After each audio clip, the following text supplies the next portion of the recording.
Fala pessoal, sejam bem-vindos ao podcast Cara dos Esportes, nosso episódio de início da semana sobre NFL, continuando a série Top 5 por posição. No penúltimo podcast, a gente fez Top 5 Running Backs, no último podcast, que foi exclusivo para apoiadores, Top 5 Cornerbacks, e hoje Top 5 Tight Ends e Top 5 linhas ofensivas. São duas posições ali que geograficamente estão próximas uma das outras, então vale a pena, faz sentido debater as duas juntas, né? Lembrando que também vai ter um episódio sobre NBA postado nessa madrugada de domingo para segunda. Escute também, vai estar no feed, mas por enquanto a conversa é sobre NFL. Eu tô aqui com meu amigo Caio Miari, editor do The Score. Caio, seja bem-vindo mais uma vez ao podcast. Você sempre participa do Top 5 Quarterbacks e mais alguns episódios ao longo dessa série todo ano, né? Já faz 5, 6 anos que eu faço essa série. E eu acho sempre um momento legal, né? Porque é um momento que dá uma acalmada a NFL e a gente tem sempre rende uns debates legais esse Top 5, né? Fala, Gabriel. Obrigado pelo convite. Exatamente. É sempre bom fazer essa lista, né? Acaba tendo muita opinião diferente. Vamos ver como é que vai ser hoje, mas tô animado para participar. Até pra gente se situar, né, um pouco, né? Colocar tudo em perspectiva, né? Exato. E querendo ou não, a gente... Quando você cobra a NFL, você acaba não vendo tanto tempo passando e você não percebe que às vezes tem muita coisa que vai mudando, né? Tem muito cara que quando a gente começou a assistir, que era espetacular, que ainda tá na liga que já não é tão bom, tem alguns outros caras mais novos surgindo, enfim. É bom falar isso. Tô ansioso para falar aí das minhas duas primeiras listas dessa participação desse ano, né? Espero fazer parte de mais algumas e o quarterback, claramente, quando a gente for fazer os rankings, aí sim. É o teu Super Bowl, né, que a gente fala na off-season. É o Super Bowl da off-season, né? A gente faz a lista... Eu faço a lista dos 32 quarterbacks entrando na próxima temporada e o Caio vem na voadora só cornetando todas as minhas escolhas, falando que o Lamar Jackson tá muito alto, não sei o quê, hater do Lamar Jackson, ele. A lista de 2022, a gente vai começar por Tight Ends. Antes, lembrar, pessoal, deixa 5 estrelas lá no Spotify, no Apple Podcast, like no YouTube, se você estiver no YouTube, se inscreve no canal, segue, liga as notificações, é a melhor forma de você ficar aí por dentro de quando tem episódio novo e tudo mais. Não deixe de fazer isso, seja no aplicativo que você escutar ou se você assiste no YouTube. Top 5 Tight Ends em 2022, eu anotei aqui, mas vou deixar para revelar no final qual foi a lista do ano passado. E um ponto importante também, linha ofensiva a gente vai fazer por times, né? 5 melhores grupos, né? Porque linha ofensiva é muito mais difícil você isolar o desempenho do jogador individualmente. Claro, a gente sabe quem são os melhores jogadores em cada posição, mas faz mais sentido, na minha opinião, debater em grupos. Então vai ser a segunda parte. Vamos para Top 5 Tight Ends. Caio, quem que é o seu número 5? Então, o meu número 5 vai ser também, acho que é um dos poucos que a gente já viu alguma coisa boa e um pouquinho de projeção também, que eu vou com o Dallas Goedert, tá? Do Philadelphia Eagles. Já adianto que eu deixei de fora da lista o Darren Waller, que ficou provavelmente no top 5 tight ends da NFL por alguns anos consecutivos. Se eu não estiver enganado, acho que eu já participei de um top 5 tight ends aqui na off-season com você, e o Darren Waller estava sempre nessa, mas projetando um pouquinho do que a gente já viu do Dallas Goedert, e eu acho que ele vai ter um ano ainda mais espetacular em 2020 e 2023, eu acho que a gente pode colocar ele. É um cara que bloqueia muito bem, ele acaba não tendo uma produção tão absurda quanto, por exemplo, o Travis Kelce da vida, ou até mesmo o Mark Andrews, mas ele tem mais jardas por recepção do que todos esses jogadores, pelo menos teve no ano passado com 13. Ele, como eu falei, bloqueia bem, ele é muito completo, ele não joga num ataque tão espetacular, mas pro ataque do Philadelphia Eagles, ele é chave, o encaixe dele é muito bom, porque ele é muito rápido para fazer os bloqueios. O Philadelphia Eagles, o ataque é muito dinâmico, principalmente correndo com a bola, ele consegue se desmarcar sempre muito bem.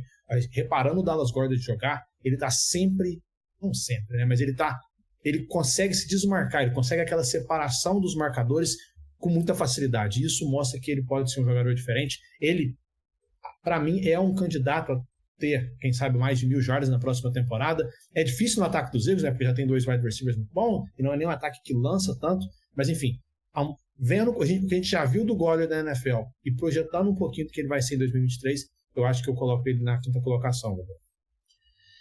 O Dallas Goedert é o meu quarto colocado. Tá na minha lista aqui também. A única coisa que eu vou discordar do que você falou é que eu não vejo ele como um bom bloqueador, pra ser bem sincero. Ele é ok bloqueando pro jogo terrestre, e acho que pra um tight end desse nível é o que importa. Ele segurar as pontas ali como bloqueador do jogo terrestre, porque você tem um tight end que tá na discussão entre os melhores da NFL, você não vai querer ele bloqueando pro passe, né? Isso não existe. Então, o que importa mesmo é ele bloqueando pro jogo terrestre. Mas de resto, concordo com tudo que você falou. O Dallas Goedert, ele...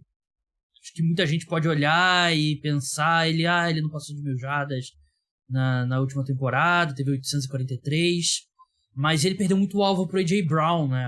Chega um wide receiver do tamanho, não que ele seja grande, né? Mas do peso do A.J. Brown, né? Um cara que se torna um dos melhores wide receivers da NFL.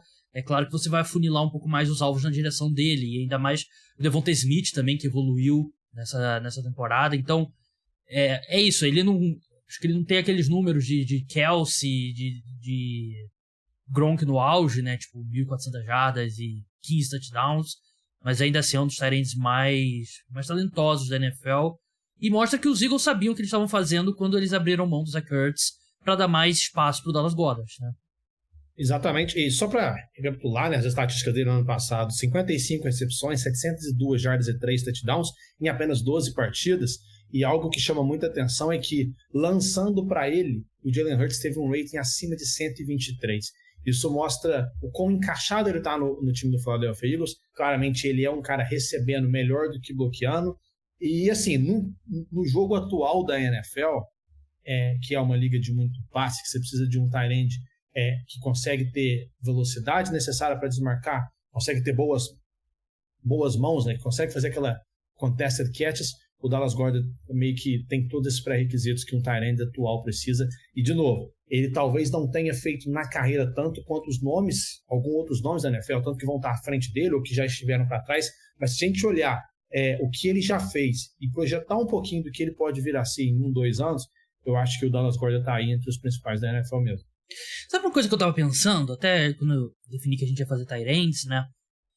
Sobre a posição de tight end, que é uma posição que é muito comum jogadores levarem algum tempo para se adaptarem na liga, né? A gente vê muitos dos melhores tight ends começarem a se tornar o ápice deles mais tarde do que outras posições, eu diria. Você vê muito tight end explodindo aos 27 anos, 28 anos, 29 anos.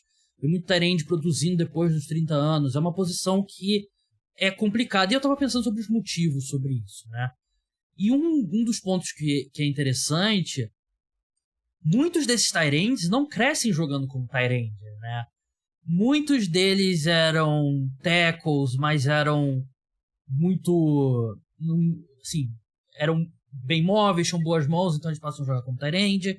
Muitos deles são wide receivers, que acabam crescendo muito, ficam grandes para jogar, perdem velocidade, não tem a velocidade suficiente para jogar como wide receiver. A gente vê de vez em quando o edge rusher que se torna...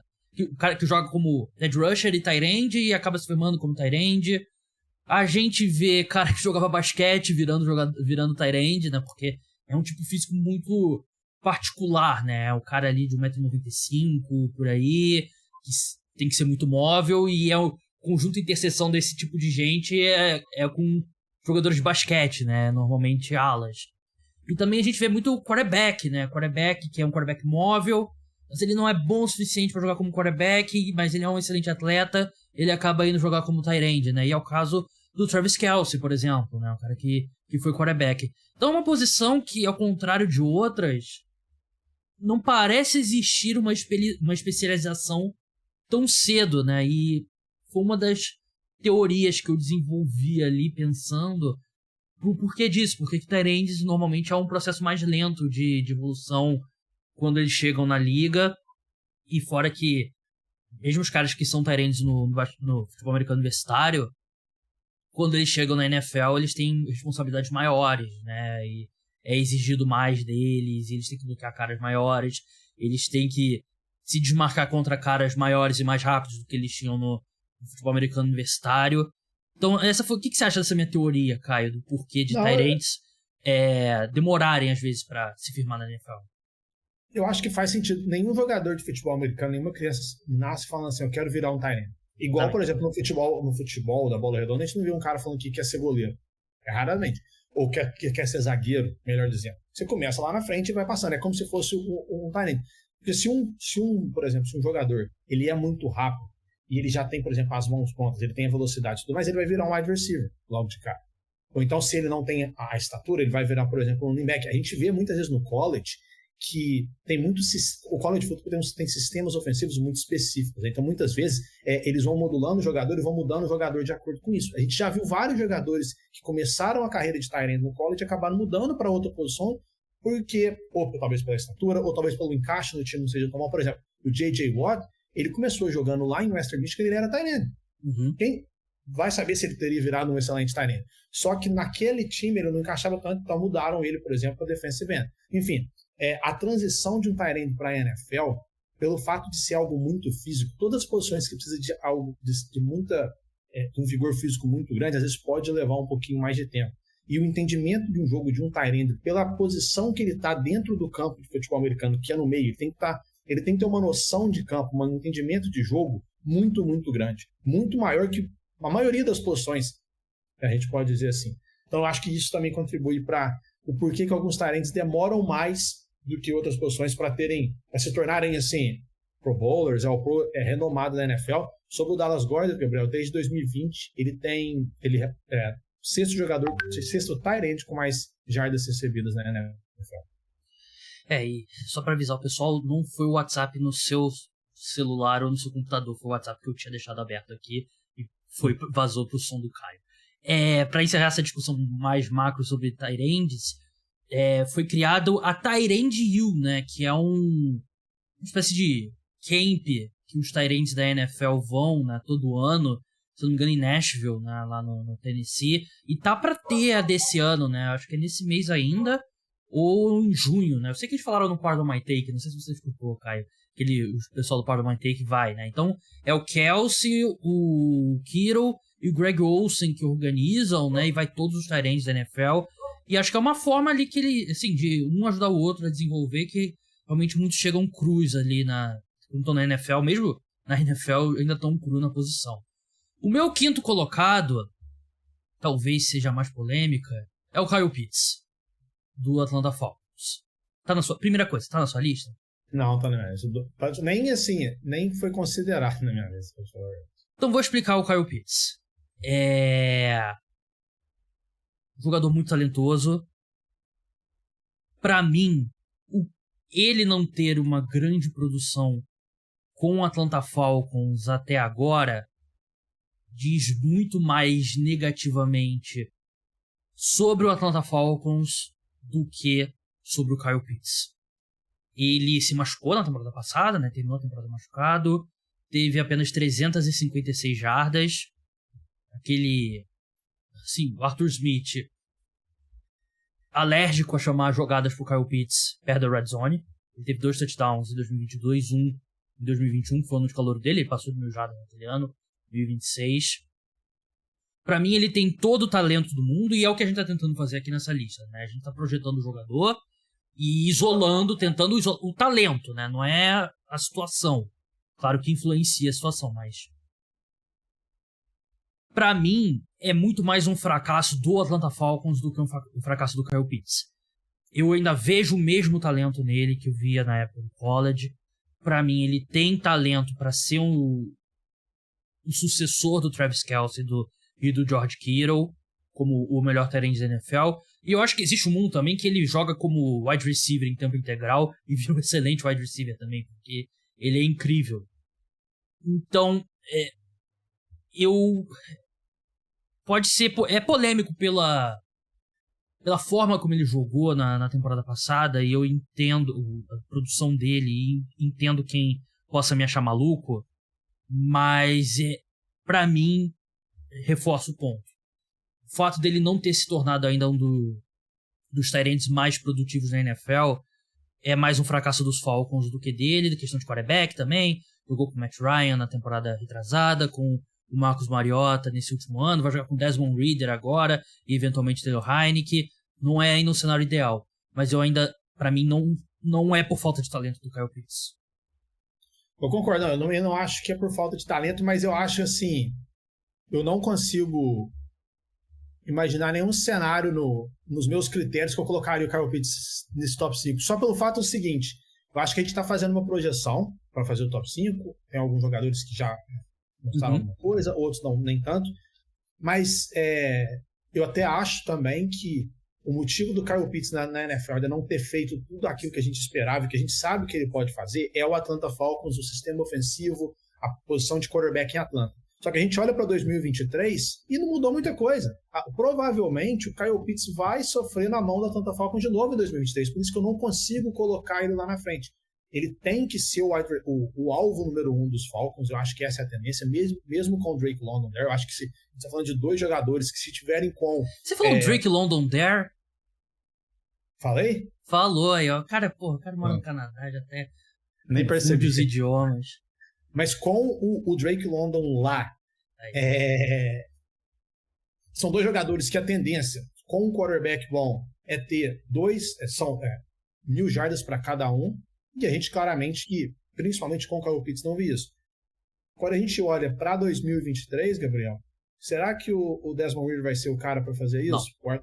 Não é. O Arthur Smith continua lá. Então eu acho que assim, top 5 talentos mais talentosos da NFL. Aí eu coloco o Kyle Pitts, acho, no meu top 5. Mas agora projetando os melhores, que é fazendo meio que aquele exercício que a gente já viu dele na NFL e projetando um pouquinho, principalmente para a temporada 2023, eu não consigo colocar o Kyle Pitts ainda, infelizmente.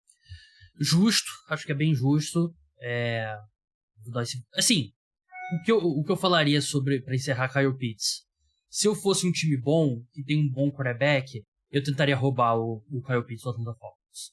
Isso, eu concordo. Eu acho que o Kyle Pitts, se ele entra num ataque que explora muito talento, ele lidera a NFL em jardas e recepções na posição, talvez tranquilamente. O que impediria o Kansas City Chiefs de oferecer uma escolha de primeira rodada nele? Eu acho que o Kansas City Chiefs não oferece uma escolha de primeira rodada num tight end, né? O Kansas City Chiefs, eles têm priorizado outras posições, ainda mais com o Travis Kelce estando lá. Não sei, mas assim... Se preparando para o mundo pós-Travis Kelce, né? Aliás, a gente já deu vários spoilers aqui que vai ser o resto da lista, né? Mas acho que é meio difícil, não. Mas fica meio que um episódio de apreciação para os melhores talentos da NFL, que todo mundo já sabe quem é. Mas assim, eu acho que talvez no intervalo aí, nos próximos 12 meses, o Kyle Pitts pode ser um alvo interessante para troca. Talvez não nesse ano ainda, porque ainda está meio que... Eu acho que os Falcons ainda estão querendo ver como que eles podem encaixar, mas se o Kyle Pitts tem mais uma temporada com uma produção abaixo do que a gente espera, para a temporada seguinte eu acho que pode ter muito time que está precisando de tight end, que usa tight end muito melhor do que os Falcons indo atrás. Vamos ver. Eles contrataram o Jonnu Smith, né, que é um ex-conhecido, um conhecido lá do Arthur Smith, né, trabalhou com ele em Tennessee, então não é um bom sinal pro Kyle Pitts também. Seu quarto colocado, Caio? O meu quarto colocado eu vou do TJ Hawkinson, agora tight end do Minnesota Vikings, que obviamente começou a carreira dele no Detroit Lions, foi trocado no ano passado. Eu acho que assistindo aos jogos dos Vikings no ano passado, depois que o TJ Hawkinson chegou, fica claro o impacto que ele tem dentro de campo, né? A terceira descida, ele é espetacular. A velocidade que ele tem na posição é absurda. Contested catches, ele também é espetacular. A produção dele é muito, muito boa. Enfim, eu acho ele um dos talentos mais completos da NFL e, olhando de novo, o estilo de jogo da NFL atual, que um talento tem que ser versátil, que é um talento que tem que conseguir fazer qualquer tipo de rota, e para mim isso é o principal do TJ Hawkinson, eu acho que ele se coloca nessa quarta colocação na minha lista. Justo. Eu fiquei bastante... Não tá na minha lista. Eu fiquei muito em dúvida entre ele e o Kyle Pitts. Eu acabei, no final, levando mais em consideração o talento do Kyle Pitts. Mas é justo o TJ Hawkinson. Também, outro que não é um excelente bloqueador, pelo contrário, mas é aquilo que a gente já falou. TJ Hawkinson, como você bem falou, um dos caras mais produtivos, né, na NFL. Né? Se você pensar que ele é um tight end que mudou de time durante a temporada e ainda assim terminou como o segundo com mais targets, né, o segundo com mais passes mandados na direção dele, é um número bem significativo, né? E ele liderou a NFL em recepções contestadas por uma boa margem. Ele teve 19 recepções contestadas, o segundo colocado teve 10. E tem vários com 10, 9 e tal, então bem acima da média nesse ponto. É um tight end muito bom. Ele não tá no primeiro grupo e não... Eu acho que ele tá no segundo grupo. Eu acho que ele não... Ele é o que ele é agora, um excelente tight end. Eu não acho que ele tem potencial pra ser mais do que isso. Mas um excelente tight end, eu acabei indo pelo Kyle Pitts. Mas eu basicamente fiquei com Dallas Goedert, Kyle Pitts e o TJ Hawkinson ali, tentando decidir por dois. Mas se você... Gabriel, não, e só pra explicar também o que separou pra mim o TJ Hawkinson do Dallas Goedert, por exemplo, ou do próprio Kyle Pitts, no caso de você, é que a gente já viu ele jogando, a gente já viu ele em campo tendo uma temporada de quase 1.000 jardas. Em situações diferentes, né? Exatamente, ele foi de 2 ataques completamente diferentes, 2 quarterbacks diferentes. Ele já produziu com vários quarterbacks que são bem questionáveis, a gente pode colocar assim, e não importa, ele está sempre produzindo, ele vai aparecer em qualquer momento, desde 2020, né? Então nas últimas 3 temporadas, ele está no top 6 de jardas recebidas, de recepções e de touchdowns recebidos entre tight ends. Eu acho que isso resume bem a diferença entre estar projetando algo que a gente nunca viu de um jogador e um jogador que já fez e deve melhorar. Eu acho que o Hawkinson se encaixa nisso. Justo, bem justo. Terceiro colocado, o meu quarto colocado é o Dallas Goedert, né? A gente já discutiu. O terceiro colocado eu acho que a gente vai ter o mesmo, Caio. O meu terceiro é o Mark Andrews. É isso mesmo. Sim, há algum tempo o terceiro melhor tight end da NFL. Eu até acho que diminuiu a diferença dele pro segundo patamar, do primeiro patamar da posição. Mas o Mark Andrews, um excelente recebedor. Ótimo bloqueando pro jogo terrestre também. Eu tava vendo um número aqui que acho que vai surpreender muita gente. Ele teve uma nota bloqueando pro jogo terrestre melhor do que o George Kittle em 2022. Então no ataque dos Ravens você precisa bloquear pro jogo terrestre muito. É uma coisa que ele evoluiu muito a cada ano que passou. Ele é um tight end que, assim, é aquele tight end do estilo novo, né? Que é basicamente um wide receiver grande também, em termos de alinhamento. 64,8% dos snaps dele no slot. Então é a maior marca na NFL entre tight ends. Mas um cara excepcional e é um dos poucos tight ends que são o alvo número 1 do seu time. E o Mark Andrews, Gabriel, ele chegou num momento que esse ano os Ravens até fizeram algo diferente, né? Mas nas 2 temporadas anteriores, o ataque aéreo dos Ravens, todo mundo sabia que a bola ia para o Mark Andrews quando ele estava em campo e mesmo assim ninguém conseguia parar ele. Ele joga demais, como você falou. Ele, comparado, por exemplo, com o Hawkinson e até mesmo com o Goddard, já é um outro nível de um talento que está fazendo, está sendo um dos melhores por vários e vários anos. Eu acho que o Hawkinson colocou nessa conversa ano passado e ainda tem um lado bloqueando, que, como você falou, nos Ravens, quem está em campo, praticamente todos os snaps, tem que bloquear. No ataque, todo mundo vai ter que bloquear. Com o Lamar Jackson é assim. Então, enfim, eu acho que o TJ Hawkinson é um cara muito explosivo, muito confiável. Ele até teve alguns, 1 ou 2 drops na endzone no ano passado que a gente quase nunca tinha visto dele na carreira. Sim. E acontece. Mas, assim, eu acho que se a gente voltar alguns anos, né, Gabriel, a gente colocava sempre ali o Zach Ertz também como o terceiro melhor tight end da NFL. Eu acho, claro que o Zach Ertz já não tá mais ali. Acho que o Mark Andrews agora é esse novo integrante do top 3 aí, meio que quase que fixo. Sim, a gente já tem. Esse top 3 já tá há alguns anos. Acho que diria uns 3, 4 anos é o mesmo top 3. E tô curioso agora. Porque no ano passado. Eu acho que a gente fez. Acho que foi você que fez top 5 tight ends. Eu acho que eu fiz, sim. A gente debateu porque a gente discordou sobre esse top 2. E foi um dos podcasts que eu recebi mais reação, assim, de ouvintes, né? Discordando de mim. Mas, enfim. Era o que era, eu vou revelar a lista daqui a pouco, né, do ano passado. Caio, quem que é o segundo melhor tight end da NFL hoje? O segundo é o Travis... já falou primeiro, o George Kittle.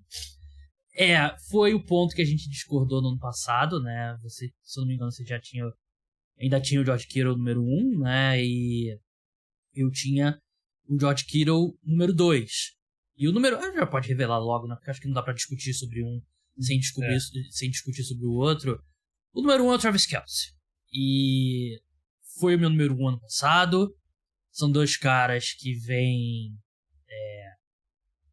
dominando. Acho que nenhuma posição tem dois caras dominando a mesma posição há tanto tempo, né? Acho que desde 2018 que os dois são os dois melhores tight ends da NFL, né? Desde quando o Mahomes teve aquele primeiro ano dele fantástico, o George Kittle também explodiu mais ou menos naquela mesma época.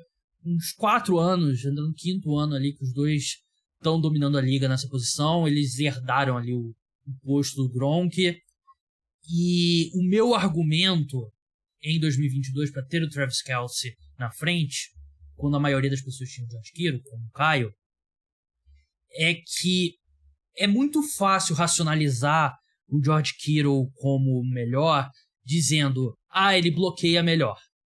E é bem fácil dizer isso e não tem muito argumento, né? O George Kittle é um dos melhores tight ends da NFL bloqueando jogo terrestre e passe. E o Travis Kelce evoluiu muito. Pra mim, ele é mais do que mediano, ele é bom bloqueando jogo terrestre, mas não tá nem perto do nível do George Kittle nesse ponto. O problema é que o Travis Kelce é bem melhor como recebedor. E o que ele faz melhor do que talvez qualquer tight end na história da NFL, e eu acho que ele é um dos melhores tight ends da NFL, eu diria, hoje, eu colocaria ele só atrás do Gronk, no ranking dos maiores tight ends de todos os tempos, é que o Travis Kelce, ele é um tight end que vence como wide receiver. Ele corre rotas como wide receiver, ele tem mãos de wide receiver, ele tem velocidade de wide receiver, um corpo de tight end. E ele vence cornerbacks. Às vezes os times ali na terceira descida, vou botar meu cornerback grande nele aqui, porque a gente sabe que o linebacker ou o safety não vai dar conta. E ele vence o cornerback, ele se abre contra o cornerback. E ele, claro, tem um grande mérito dele a jogar com o melhor quarterback da NFL, né? O melhor quarterback da NFL desde que se tornou titular, né? Que é o Patrick Mahomes. Isso ajuda qualquer um. Ele, obviamente, tem um quarterback muito melhor do que o George Kittle teve em qualquer momento da carreira dele. Mas o que o Travis Kelce faz como recebedor é muito avançado. E eu acho que eu resumiria da seguinte forma. Se você pega só o que o Travis Kelce faz como recebedor, eu acho que você tem que colocar ele na discussão também como melhor wide receiver. Porque ele tem esse nível de talento, o Travis Kelce. Pra mim ele é fantástico. E, o George Kittle bloqueia melhor. Bloqueia melhor, mas a gente tem que ser sincero. Não é 50-50. 50% bloqueio, 50% jogo, é o que ele faz como recebedor. Importa muito mais o que você faz como recebedor. E o Travis Kelce é absolutamente fantástico. Por isso ele já era o meu número 1 na temporada passada e continua nesse posto. Eu acho que o Travis Kelce ele atingiu um nível como recebedor que é tão absurdo, que talvez coloque ele como o melhor talento da história da NFL, que eu acho que ficou quase que uma discussão injusta nesse caso, para falar a verdade. Porque ele é um cara que é listado como tight end que recebe talvez melhor que qualquer wide receiver. É um absurdo. Realmente eu acho que depois da temporada passada, que a gente viu, principalmente também nos playoffs, acho que o Kelce meio que colocou ele num outro nível, tanto entre os tight ends atuais, mas assim, como a gente falou já, né, na história da NFL. Eu lembro que a gente estava meio em dúvida como que seria a saída do Tyreek Hill, dos Chiefs, como que um time claramente com um alvo apenas no Travis Kelce, e a gente viu o resultado disso. Eu acho que sempre que a gente fala do Travis Kelce tem que falar disso. O ajuste que ele faz dentro de campo é algo que é absurdo. O jeito que ele entende o futebol americano, assim, faz parecer todo mundo que está do lado dele não sabe nada, porque ele sabe o jeito que ele lê as jogadas, os ajustes que ele faz nas rotas, aonde que ele tem que estar. Isso é algo que você não consegue ensinar quando você vai virar um jogador de futebol americano.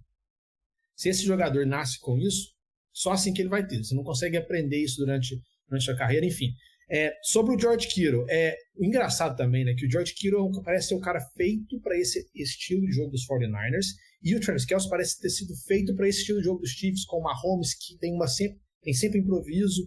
O Travis Kelce improvisa muito bem, sai da rota de origem muito bem, e o George Kittle é aquele talento muito explosivo, que consegue muitas jardas depois da recepção, que é justamente a essência do jogo do Kyle Shanahan, e ele bloqueia muito. O Kyle Shanahan, a gente sabe como que ele gosta de de inovar nas corridas, coloca o Deebo Samuel correndo com a bola, por exemplo, agora o Christian McCaffrey, e eu acho que o George Kittle é o complemento perfeito para isso. Eu acho que o que separa os dois nessa discussão é realmente a produção. A gente olha para o Travis Kelce, são 7 anos seguidos com mais de 1.000 jardas, é algo surreal. O George Kittle, a gente viu ele com 11 touchdowns no ano passado, que foi uma baita marca, e o George Kittle, a gente tem que lembrar, ele se machuca todo ano, se eu não tiver enganado, ele só tem 1 ano na NFL jogando os 16 jogos, né, jogando a temporada completa. E ainda assim, ele está ali. Eu acho os dois tight ends perfeitos, de perfeito encaixe para os dois times. Acho que a gente tem que colocar hoje os dois disparados melhores tight ends, mas a produção do Kelce tem sido tão absurda que coloca essa discussão hoje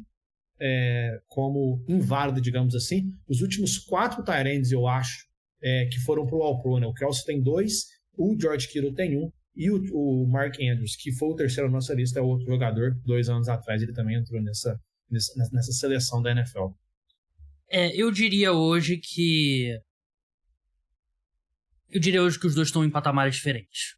E essa questão da consistência do George Kittle, as lesões, eu acho que é algo que conta muito contra ele, né? O Travis Kelce, ele tem... Eu lembro que eu fiz esse levantamento quando a gente debateu isso na temporada passada, mas ele tem, tipo, mais que uma temporada regular inteira a mais de jogos que o George Kittle no período que os dois estiveram na liga, né? Porque o Travis Kelce entrou antes. O Travis Kelce é do draft de 2013. E uma questão que é importante, e foi uma coisa uma tecla que eu bati na época do draft, porque eles basicamente jogam posições diferentes, né, Caio? Eles são tight ends, mas são 2 posições basicamente diferentes. O Travis Kelce, ele jogou 26% dos snaps dele inline, né, que é aquele tight end tradicional que você pensa jogando ao lado do tackle, né? O Josh Kittle 57,1%. Então, eles basicamente jogam posições diferentes. É a mesma coisa que você comparar, quem que é o melhor volante? O William Arão ou o Gerson, né? Um é cabeça de área, o outro é o que sai pra jogar e tal. É o primeiro volante e o segundo volante, né? Os dois são volantes. Mas a gente sabe que as 2 posições são completamente diferentes, né? E acho que é o caso de um tight end como o Travis Kelce e um tight end como o George Kittle. Acho que são 2 tight ends bem diferentes. E o George Kittle é um tight end bem único, no sentido de que ele é o único, é o único que faz tudo, né, de um tight end. Eu acho que ele é mais completo, talvez, a gente pode colocar assim. Sim, ele faz mais coisas em alto nível, né? Mas o problema é que o Kelce faz em alto nível é mais importante, e ele faz num nível historicamente alto. O que o Kelce faz em alto nível é o melhor que a gente já viu na história da posição. O que ele recebe é um absurdo. 2 estatísticas muito que mostram o tamanho, o tanto que o Kelce talvez esteja à frente ele teve 78 first downs no ano passado. Sim. O segundo colocado entre tight ends teve 44. Então, de 30 first downs, praticamente. E 6 tight ends tiveram mais de 800 jardas recebidas no ano passado. O Travis Kelce teve 802 jardas depois da recepção. Só depois da recepção. Ele terminou um ano com mais de 1.300. Enfim, eu acho que, claro que tem o mérito de jogar com o Patrick Mahomes. Tem isso, claro que inflaciona muito as estatísticas. A gente já tinha visto o Kelce com temporadas espetaculares quando era o Alex Smith. É porque o Travis Kelce é realmente um absurdo. É o melhor talento que a NFL tem hoje. E assim, claro que isso é uma outra discussão, mas eu acho que a gente tem muito argumento para colocar ele até à frente do Gronk. Vai ser uma discussão que vai estar sempre aí. Vamos ver, o Travis Kelce, outra coisa, o Travis Kelce acabou de ter talvez a temporada mais dominante da carreira dele. Então ele ainda vai ter mais anos jogando, ele tá com a idade mais avançada, mas a carreira dele ainda continua. Vai saber quantos mais Super Bowls ele vai ganhar com o Mahomes ainda. Tem 33 anos o Travis Kelce, realmente, né? Tem alguns números dele que acho que muita gente pode estar torcendo o nariz, mas eu acho que é uma discussão, sim, já é uma discussão, sim. Travis Kelce versus Gronk. Alguma menção honrosa? Não, eu queria fazer uma menção honrosa pro Darren Waller, que teria, acho que, o 6º na minha lista, porque, assim, teve um intervalo de 2 anos que o Darren Waller, ele se encaixa muito nessa questão. Ele não bloqueando, não é o cara que você quer no teu time, mas ele tem, o físico dele é de wide receiver, e quando você coloca ele na parte no interior do campo, ou até mesmo aberto, é um confronto individual muito complicado para quem está acompanhando, porque você vai colocar quem? Você vai colocar um linebacker marcando ele, não vai ter a velocidade. Você vai colocar um cornerback marcando ele, não vai ter a força e a altura. Enfim, Eu acho que o Darren Waller, que vem de 2 anos abaixo da média, principalmente no ano passado, com as lesões, então por isso eu acho que ele saiu do meu top 5, porque já tem 2 anos que a gente não viu o melhor do Darren Waller. Vamos ver. Eu acho que ele pode, talvez, reerguer a carreira dele agora nos Giants. Enfim, eu acho que ele seria minha menção honrosa, porque ele foi o cara que saiu do meu top 5. O meu de Hawkinson, que a gente já falou, né? E o outro é um cara que eu acho que vai estar na lista no que vem, que é um cara que, olhando as estatísticas de produção por snap e tal, muito bem. Ele foi o tight end com mais jardas por rota corrida na NFL, por uma boa margem, que é o Chigozie Okonkwo, do Tennessee Titans. Ele é um cara muito promissor e eu acredito que ele vai estar nessa lista aqui no ano que vem. Bem que ele vai ter a transição ali, Ryan Tannehill e o Levis, que pode ser complicada, mas ele é um cara bem talentoso. Vamos passar para top 5 linhas ofensivas agora. Como eu falei, né? A gente vai passar o grupo, né? O time, porque linha ofensiva é difícil isolar o desempenho dos jogadores, né? E aí fazer top 5 left tackle, top 5 guard, top 5 left guard, top 5 right guard, top 5 right tackle, top 5 center. Eu acho que seria muito longo e eu acho que faz mais sentido a gente avaliar a linha ofensiva como um grupo. Aliás, o top 5 tight ends do ano passado, que eu acabei falando, eu falei que ia falar e acabei não falando. Top 5 tight ends do ano passado, a minha lista foi Darren Waller em quinto, né, que eu citou. Kyle Pitts, quarto, Mark Andrews, terceiro, George Kittle, segundo, Travis Kelce, primeiro. Linha ofensiva a gente não fez no ano passado, vamos fazer esse ano. Caio, qual a quinta melhor linha ofensiva da NFL entrando na próxima temporada? Vou Dallas Cowboys. O quinteto dos Cowboys, provável, né? A gente pode ter alguma mudança, mas começa de left tackle até o right tackle, né? Com o Tyler Smith, provavelmente o Terrence Steele, o Tyler Byras, o Zach Martin e o Tyron Smith. Tem sempre o debate onde que os dois Smith vão jogar, né? Porque o Tyler Smith é calor de primeira rodada do ano passado, ele praticamente pode jogar em todas as posições, tirando o center, enfim. Mas eu ainda acho, não é a linha ofensiva mais dominante dos Cowboys que a gente já viu, né, Gabriel? Se a gente voltar alguns anos aí, por exemplo, quando o Tyron Smith estava no auge, a linha ofensiva dos Cowboys era vista como a melhor da NFL. Eu acho que já caiu um pouquinho de produção, até porque alguns jogadores, os principais, estão ficando com a idade mais avançada. O Tyron Smith, por exemplo, no ano passado, perdeu, só foi jogar em dezembro, porque tinha uma lesão muito grave no joelho. Enfim, mas eu acho que o Cowboys está conseguindo reciclar bem essa lista. Colocando, por exemplo, um cara igual o Tyler Smith. Enfim, o Byras foi uma ótima achada para a posição de center. Eu acho que essa linha ofensiva dos Cowboys, ela oferece... Ela talvez não seja ótima em nada hoje, por isso eu acho que até que eu não consigo colocar ela mais à frente. Mas se a gente olhar na NFL, é mais raro do que a gente imagina achar uma linha ofensiva que é bem acima da média, tanto no jogo corrido quanto protegendo para o passe. E eu acho que a linha ofensiva dos Cowboys se encaixa nesse quesito. Eu acho que é uma linha ofensiva que passou por alguma reconstrução, né? E como você falou, né? Um time que na década passada, segunda metade da década, sempre foi caracterizado por grandes linhas ofensivas, né? E a gente tem essa dúvida ainda, né? Tyron Smith, Tyler Smith, teve alguns momentos ali, poucos momentos, né? Que o Jason Peters jogou como left tackle, né? E o Tyler Smith foi para left guard e tal. A constância é o Zach Martin, né? Para mim, o melhor guard da NFL dos últimos muitos anos, 9 anos, né? Que foi draftado em 2014. Então, não coloquei, não tá na minha lista, mas eu acho que é justo. Na minha quinta colocação, Atlanta Falcons. Colocou na sua? Não, tava nas minhas menções honrosas. O Atlanta Falcons é um exemplo de como esquema importa muito, né, para a linha ofensiva, né? E tiveram um bom esquema de bloqueios ali. O Arthur Smith traz isso, né? Aquele zone blocking e tira um pouco da pressão. Foi a melhor linha ofensiva da NFL bloqueando pro jogo terrestre, segundo pro Football Focus, 8ª no passe. Formação do lado esquerdo pro lado direito é o Jake Matthews como left tackle.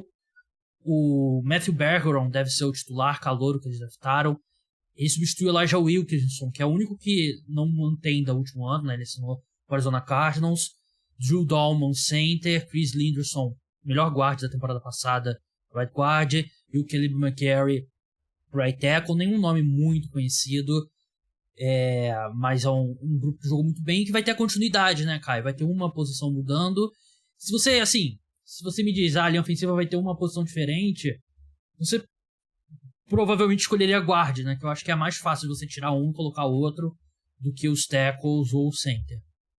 Exatamente. O impacto se algo der errado, ou talvez a transição não for tão boa quanto esperado, o impacto de guard é o menor se você olhar left tackle, right tackle, center, por exemplo. E lembrando que é uma linha ofensiva que o Atlanta Falcons faz anos e anos que está batendo na trave para tentar encaixar, né? E talvez finalmente encaixou no ano passado, investiu muito dinheiro, investiu muito draft, são 3 jogadores de primeira rodada, 3 escolhas de primeira rodada que tem nessa linha ofensiva, se eu não estiver enganado, e agora finalmente, como você falou muito bem, né, Gabriel, acha o sistema certo, acha o estilo ofensivo de jogo ideal, essa linha ofensiva está indo muito bem. Vamos ver agora se vai ser a linha ofensiva ideal para o quarterback que os Falcons acharam. Vamos ver se o Desmond Ridder é esse jogador, eu não acho, também. Mas talvez o Arthur Smith vai conseguir fazer alguma coisa aí, mas eu concordo, acho que a linha ofensiva dos Falcons, que foi talvez a linha ofensiva mais surpreendente da NFL no ano passado, porque a gente falava dos Falcons, ele estava entre as piores, e a linha ofensiva dos Falcons foi muito bem, principalmente bloqueando para o jogo corrido. Eu acho que merece, sem dúvida nenhuma, consideração para esse top 5. Qual que é a sua quarta colocada?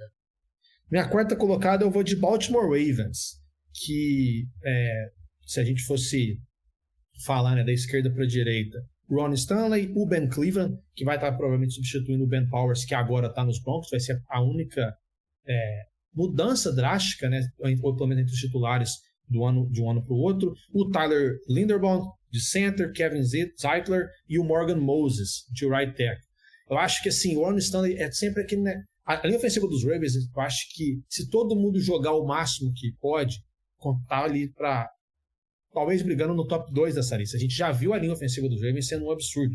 O estilo de jogo que os Ravens jogam precisa de uma linha ofensiva muito explosiva, muito rápida, de uma linha ofensiva que é muito dinâmica. Só que o Stanley, que é o principal jogador dessa linha ofensiva, as lesões destruíram a carreira dele, pelo menos nos anos 60. Então faz tempo que a gente não vê ele jogando naquele nível All-Pro que a gente já viu. Talvez seja agora em 2023, e a gente também tem que falar, né, como que os Ravens acertaram em ter pegado o Linderbaum na primeira rodada do ano passado. Foi uma baita escolha de center. Não é uma escolha que às vezes a gente olha no draft todo mundo que enche os olhos por ser realmente linha ofensiva, ainda mais no interior de linha ofensiva, mas a consistência, o equilíbrio que ele dá para essa linha ofensiva, que ele deu como calouro, projetando, eu acho que deve ajudar a linha ofensiva dos Ravens a continuar sendo uma das melhores e mais explosivas da NFL por mais alguns anos.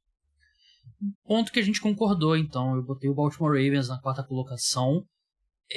Concordo com o que você falou. E assim, o fato deles terem sido tão bons no ano passado, com o Ron Stanley perdendo jogos por lesão e também não sendo 100% Ron Stanley, que ele quando tá 100% é um dos melhores left tackles da NFL, eu acho que é um ponto de você ter otimismo para esse ano, né? Ele um ano mais recuperado da lesão e tudo mais. A linha ofensiva dos Ravens foi a segunda colocada bloqueando pro passe e pro jogo terrestre no Pro Football Focus. Eu colocaria eles mais alto, não coloquei porque é um novo coordenador ofensivo, né? Agora é o Todd Monken, né? Substitui o Greg Roman.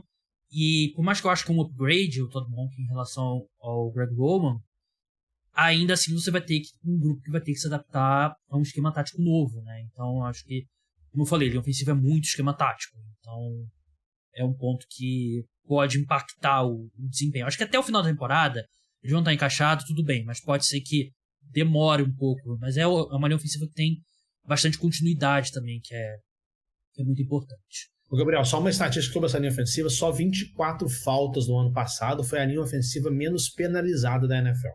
Isso é muito importante, porque falta de linha ofensiva é um assassino de drives. False start, holding, mata drives, e tem números que comprovam, né? Quando a linha ofensiva comete um false start, a porcentagem de drives que terminam em touchdowns cai bastante, né? Então é um ponto bem importante. Como a gente concordou na quarta colocação, vou falar o meu terceiro colocado, que é o Green Bay Packers. Tá na sua lista? Não tá na minha lista, nem na menção honrosa. Mas eu entendo por que você vai colocar. É um pouco de projeção, né? E às vezes a gente se ferra com esse tipo de coisa, né? Mas se todo mundo estiver saudável, eles têm o David Bakhtiari, pra mim o segundo melhor left tackle da NFL. O Elgton Jenkins, que é um cara muito versátil, e eu acho que ele enfim vai poder jogar ali em tempo integral como guard, que eu acho que é a melhor posição para ele. E a gente vai ver mais do esquema do Matt LaFleur agora que o Aaron Rodgers foi embora. Eu acho que a gente vai ver mais passe curto, mais passe rápido, em ritmo. E eu acho que isso vai ajudar a linha ofensiva do Green Bay Packers, né, que é formada aí da esquerda para a direita, David Bakhtiari, Elgton Jenkins, Josh Myers center, John Runyan right guard e o Zach Tom right tackle. Eu acho que isso vai ajudar a linha ofensiva, o quarterback vai se livrar um pouco da bola mais rápido, o ataque mais em ritmo. E claro que isso tudo pode ir por água abaixo se o David Bakhtiari não estiver 100% saudável, né, como ele não esteve na temporada passada. Mas por isso que eu coloco o Packers na terceira colocação. Eu entendo. Eu acho que eu só não tenho nada muito contra essa linha ofensiva dos Packers, não. É uma linha ofensiva sólida. Eu acho que eu só gosto de outras linhas ofensivas mais do que desse time. Eu acho que o lado esquerdo da linha ofensiva dos Packers, contando que o Jenkins vai, pelo menos, começar o ano lá e que o David Bakhtiari vai estar saudável, é um absurdo. É talvez ali o melhor lado esquerdo da NFL.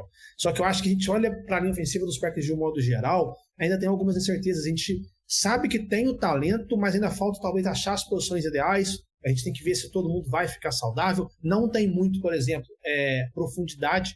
Claro, caso haja alguma lesão ou outra. Enfim, eu acho que é uma linha ofensiva que saudável, o quinteto titular é interessante, principalmente do lado esquerdo, que um quarterback destro como o Jordan Love é o ponto principal, mas eu ainda acho que tem linhas ofensivas com mais profundidade e com mais certeza nesse momento do que em Green Bay. Justo. Você recebeu o e-mail aí. Sua terceira colocada. Minha terceira colocada, Cleveland Browns. Cleveland Browns que, da esquerda para a direita de novo, né? O Jedrick Wills, que bom jogador, acho que ninguém mais, não precisa provar mais nada para ninguém. O Joel Bitonio de left guard, o Ethan Postet de center, o Wyatt Teller de right guard e o Jack Conklin. O Jack Conklin não é aquele mesmo Jack Conklin. A gente já viu temporadas melhores, mas ainda acho que ele tem potencial para ser um right tackle titular na NFL.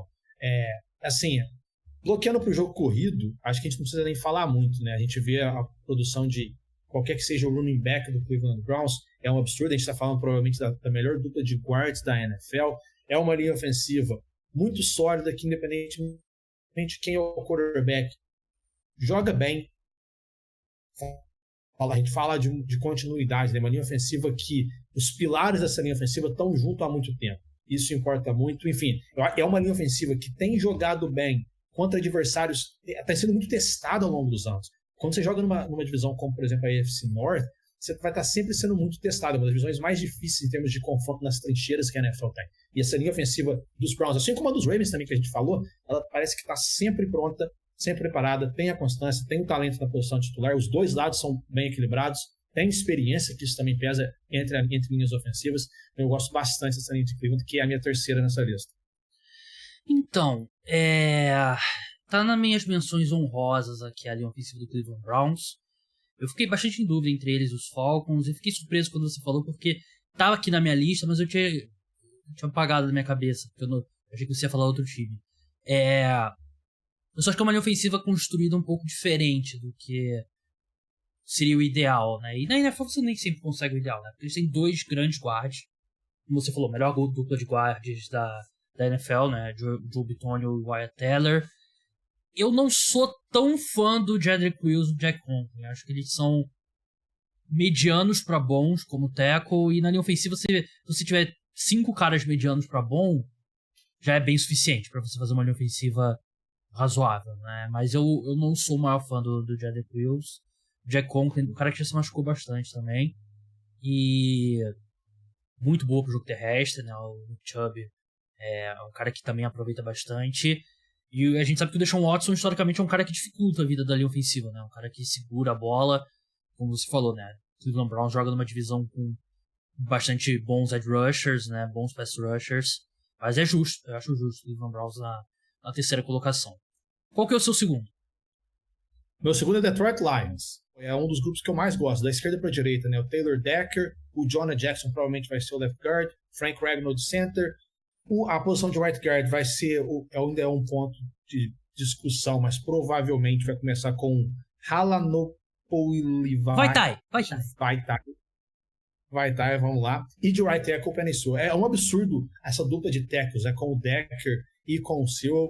É uma das melhores da NFL. E assim, o que eu gosto dessa linha ofensiva dos Lions é que a gente, nos setores mais importantes, os titulares já estão lá, a gente sabe quem que é, mas se algum desses titulares saírem, os outros são tão versáteis, os outros homens de linha ofensiva, que dá para você mexer. Por exemplo, se os Lions precisarem de um left tackle, muito provavelmente o Penei Sewell pode fazer essa função e fazer muito bem.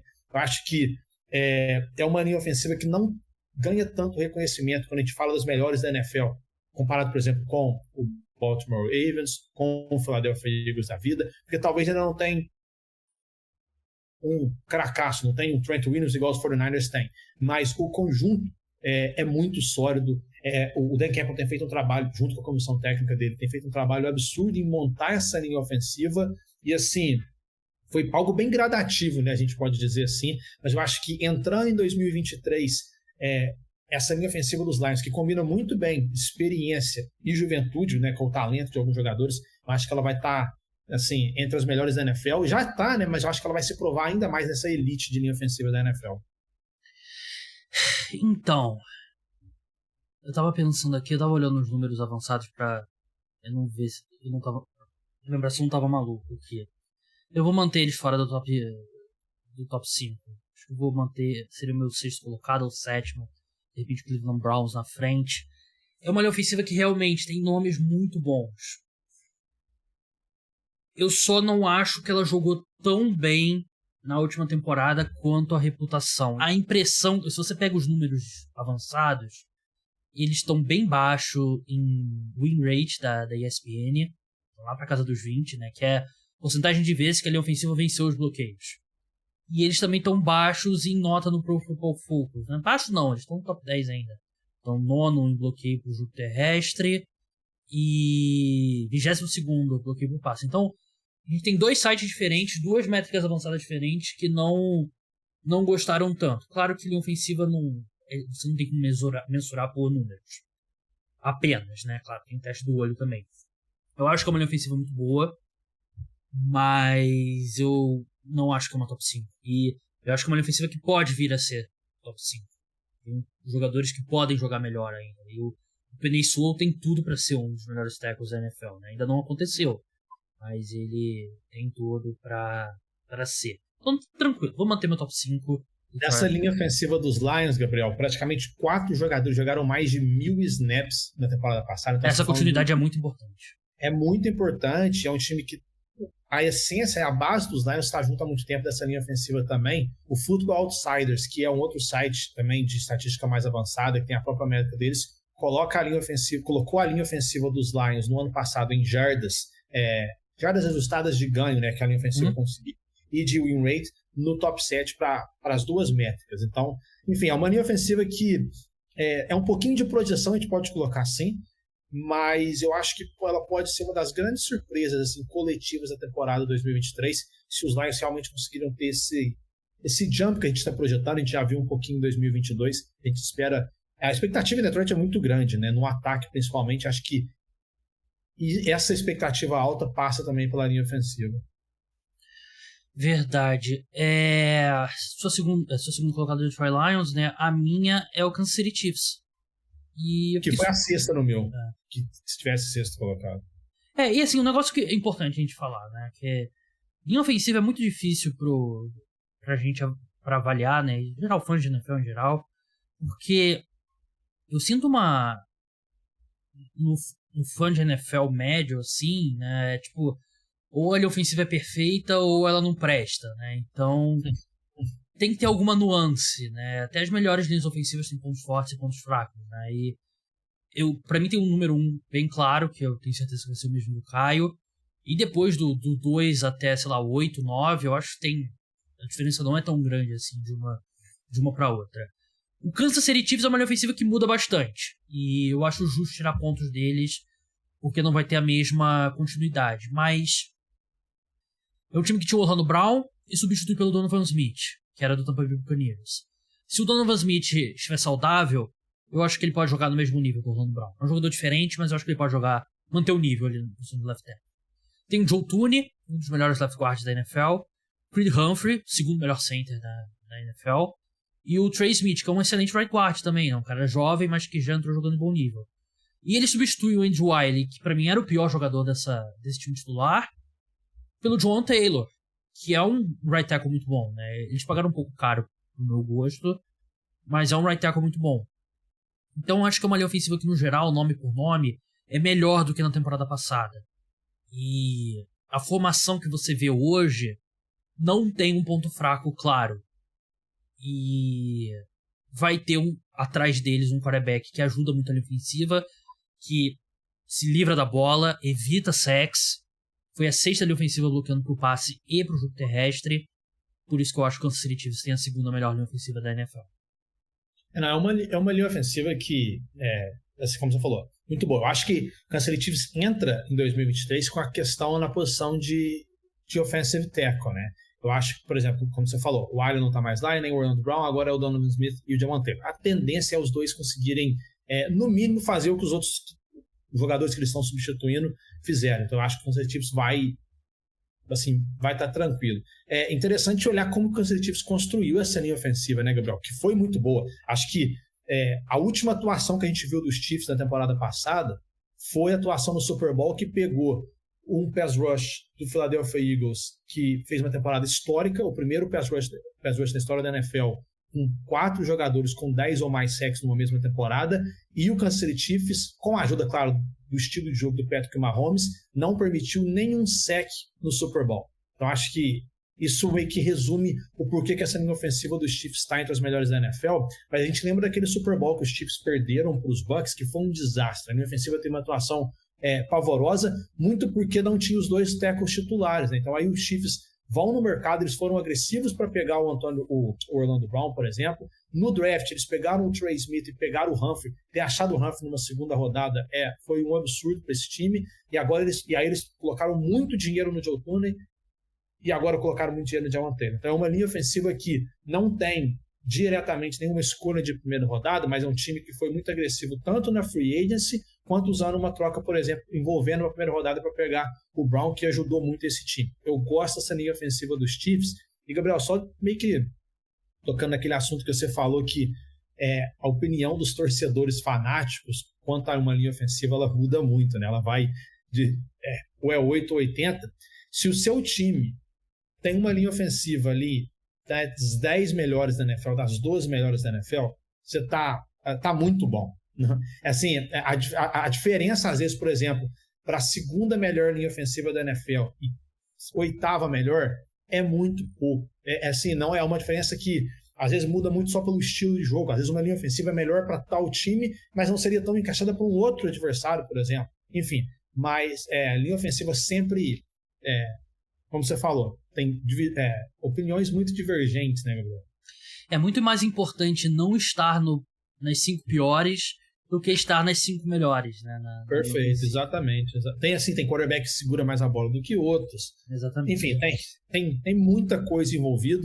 Então, assim, vocês não falaram que a minha linha ofensiva está a 2ª, colocou ela só em 6ª. Isso é muito bom.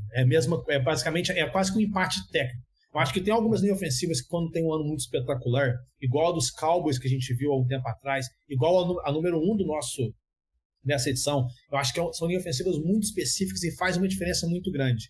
Mas tirando isso, como o Gabriel bem falou, se não for uma das 10 piores a do seu time, você já tá muito bom. Número 1, Caio, óbvio, né? Óbvio, igual é o Travis Kelce dos Tight Ends, pelo menos nessa discussão. Philadelphia Eagles, né? Philadelphia Eagles assim, é um absurdo. Tem o lateral direito, o right tackle um dos melhores da geração, né, que é o Lane Johnson. O center está na discussão entre os melhores centers da história da NFL, se não for o melhor, que é o Jason Kelce. É uma linha ofensiva que não importa o running back que está correndo pelo Philadelphia Eagles, não importa se também é o Jalen Hurts. Os espaços são absurdos, parece que todo mundo sabe exatamente aonde que tem que ir. Muito em sincronia. A gente fala da questão da continuidade, da experiência, do talento individual. Essa linha ofensiva do Philadelphia Eagles tem tudo, em todas as posições. Assim, a gente teria que olhar muito a fundo, pegar uma lupa para achar alguns defeitos grandes dessa linha ofensiva. Basicamente não existe. Foi a melhor da NFL, tem sido a melhor da NFL por alguns anos. Eu acho que entra 2023 com o mesmo status. Muda um jogador, né? Sai o... Caraca, não sei o nome agora. O Somalo. Eles estão com Bears? Bears, né? Guard... Vou até conferir aqui, mas... Pittsburgh Steelers, isso. Ficou lá no mesmo estado. Eles têm o Jordan Mailata como left tackle, né? Que é um bom left tackle, não é um dos 5 melhores, mas é um bom left tackle e um grande sucesso, né? Porque ele vem do programa de jogadores internacional, né? E da Austrália, era jogador de rugby. E assinou um contrato muito bom para os Eagles. Se eu não me engano, ele recebe 12 milhões por ano. Para um left tackle titular do nível dele, não é nada. Tem o Landon Dickerson, bom guard ali na posição de left guard. Jason Kelce, você já falou. E deve ter o Ken Jurgens, que foi draftado como center. Era o segundo melhor center da classe do Tyler Linderbaum. E ele deve jogar como right guard, né, esse ano. Então, é um cara que foi draftado na segunda rodada, se eu não me engano. Uma escolha alta ali já pra entrar. E os Eagles fazem isso, né? Eles sempre tem um cara atrás ali pra entrar no time. Eles têm profundidade. E é a melhor linha ofensiva da NFL, pra mim, completamente. O único ponto que é indiscutível aqui é o Philadelphia Eagles na primeira colocação. Foi a melhor nota bloqueando pro passe. Terceira melhor bloqueando pro jogo terrestre. E tem dois que são provavelmente os dois melhores das posições dele, né? Jason Kelce e o Lane Johnson. Gabriel, e a própria, quando você falou ali do Mailata na posição de left tackle, ele talvez não seja tão dominante igual o Lane Johnson é na direita, ou que o Jason Kelce é no meio, mas a velocidade e a explosão que ele oferece para esse time, porque normalmente muitas vezes a gente vê um left tackle ser sólido, mas não ser tão explosivo, não ser tão rápido, ele ser muito bom bloqueando pelo passe, não tão bom bloqueando pelo corrido.